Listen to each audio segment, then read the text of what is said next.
Bonjour à toutes et à tous, j'espère que vous allez bien. Je vous souhaite la bienvenue sur ma chaîne. Aujourd'hui, je vous retrouve pour une nouvelle présentation et cette fois-ci, je vais vous présenter l'oracle de Marie-Madeleine, un océan d'amour éternel qui a été créé par Tony Carmine Salerno, que vous devez sûrement connaître déjà puisqu'il a fait de très nombreux oracles. Alors celui-ci, il est paru cette année, il n'y a pas longtemps, il y a seulement quelques semaines aux éditions Vega. C'est un coffret qui contient 45 cartes et un livre de 88 pages. Depuis la nuit des temps, Marie-Madeleine incarne la compassion infinie, la force et l'autorité dans la douceur. Cette sagesse est plus que jamais d'actualité. L'oracle de Marie-Madeleine invoque son énergie pour répondre à vos questions et pour apporter un nouvel éclairage sur votre vie. Les superbes illustrations complètent le message des cartes afin de vous offrir apaisement et guérison. Marie-Madeleine tend aux femmes le miroir de leur vraie nature, où elles se verront reflétées dans toute leur beauté et leur puissance, embrassant ainsi leur plénitude. Alors, c'est pas du tout un oracle religieux sur le christianisme. C'est vrai que Marie-Madeleine est une figure qu'on associe souvent donc au christianisme, hein, forcément. Mais là, c'est plus que ça. Là, en fait, Marie-Madeleine est un symbole, le symbole de la femme forte, de la femme qui peut être bafouée, de la femme qui vit des difficultés, qui n'est pas toujours respectée, mais qui, malgré tout, existe et se bat, est puissante. Et il y a aussi le côté, bien sûr, de l'amour maternel, de l'amour universel. Il y a la douceur de Marie-Madeleine, Marie-Madeleine également euh, l'amante et la mère. Vraiment, on a tout ça. Donc, c'est un petit peu Marie-Madeleine l'icône, mais pas l'icône au sens religieux, mais plutôt au sens une icône quoi, pour tout le monde, tout simplement. Un exemple, une image et un symbole. Voilà. Donc, les illustrations, elles sont très jolies, vous allez le voir, mais c'est vrai que le thème, je pense qu'il est effectivement d'actualité. Et en plus, c'est très, comment dire, c'est assez engagé quelque part. Et en même temps, c'est très positif, c'est bienveillant et ça fait avancer la société d'une manière générale. Alors, le livret. Donc, on a ici un petit texte pour commencer. Ensuite, donc, réflexion sur Marie-Madeleine. Elle circule à travers le cœur universel comme un fleuve puissant afflue à travers la terre. Elle se répand à travers nos cœurs, nos pensées et nos rêves. Elle nous invite à la rejoindre dans son grand océan d'amour.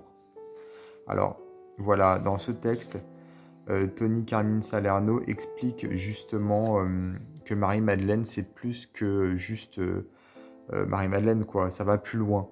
C'est ce que j'expliquais juste avant. Alors ici, il y a d'ailleurs un petit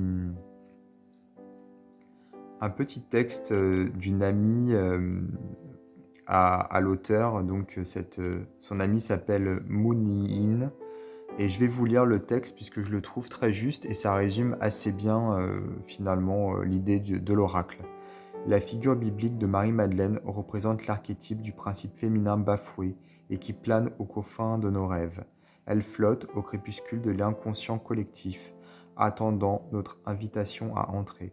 Marie-Madeleine est la déesse noire, chorégraphe de la force douce et assertive, porteuse d'une compassion infinie. Elle est la gardienne de la femme blessée, pansant les plaies de son cœur désolé, qui abrite les blessures d'abandon et de trahison que toutes les femmes portent en elles. Elle leur tend le miroir de leur vraie nature, dans lequel elles se verront reflétées dans toute leur beauté et leur puissance, embrassant ainsi leur plénitude. Voilà. Donc je trouve ce texte vraiment très joli. Alors, comment utiliser les cartes? On a ici donc tirage à une carte, tirage à 4 cartes, le tirage de l'étoile des 5 éléments, tirage du chakra arc-en-ciel, et ensuite les messages des cartes, avec pour chaque carte un petit texte quelquefois qui est poétique, quelquefois c'est juste un texte, ça dépend. Des fois, c'est les deux, voilà. Alors, c'est plutôt un jeu de développement personnel, hein, vous l'aurez compris. Le but ici, c'est plus, oui, de, d'avancer sur son cheminement. C'est un peu moins faire de la divination, hein. Ici, ouais, c'est plus du développement personnel. Les cartes sont très colorées, elles sont très sympas. Alors déjà, elles ont une tranche dorée, voilà. Elles sont brillantes, je pense qu'on doit pouvoir le voir à la vidéo, voilà, avec les reflets.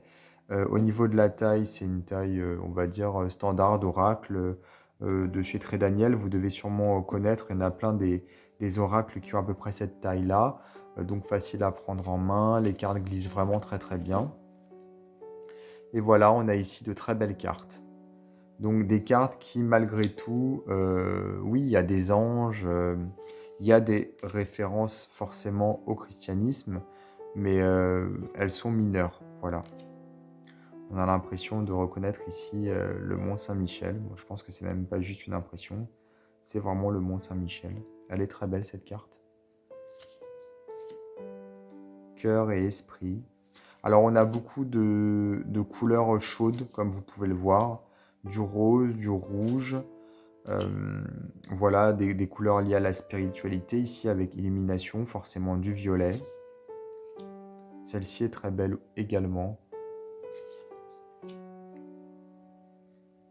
Donc oui, je pense que les couleurs sont bien pensées, hein, pour le thème, forcément. Il y a un côté assez passionnel, de l'amour. Et en même temps, le rouge, ça peut être aussi voilà, la souffrance, les blessures. Alors Vierge Marie ici. La transformation. Et donc on a comment dire, c'est pas des styles différents puisque les cartes sont toutes dans le même style, mais on va avoir quelquefois des cartes qui sont figuratives, d'autres qui sont plus, comment dire, euh, abstraites, voilà. Ça dépend en fait. Des fois on va reconnaître des personnages, des fois ça va être un peu plus noyé au niveau des illustrations. En tout cas, il y a toujours beaucoup de couleurs. Les archétypes, les noms des cartes sont des archétypes assez puissants.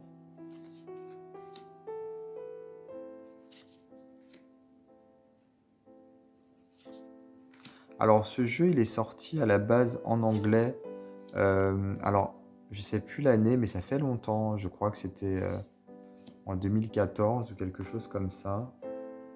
Attendez, je regarde. Ouais, c'est ça, en 2014. Donc là, il a été enfin traduit en français.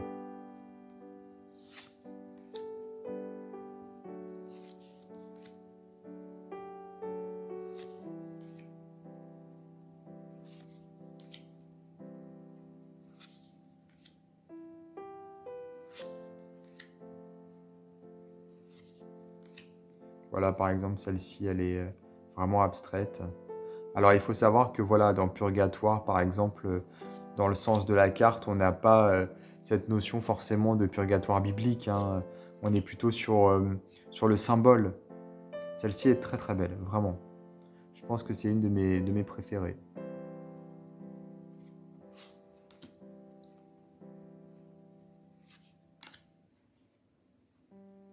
Il y a ici une référence à l'Égypte.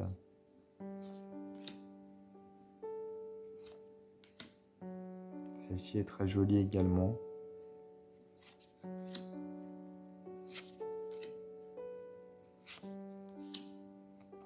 Le dos, le voici.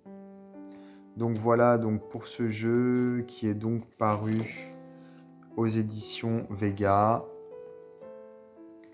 Je vais vous mettre dans le descriptif de ma vidéo un lien vers le site de l'éditeur. Si vous voulez vous le procurer, ce sera donc plus simple pour vous. N'hésitez pas également à vous abonner à ma chaîne et moi je vous dis à bientôt pour d'autres vidéos.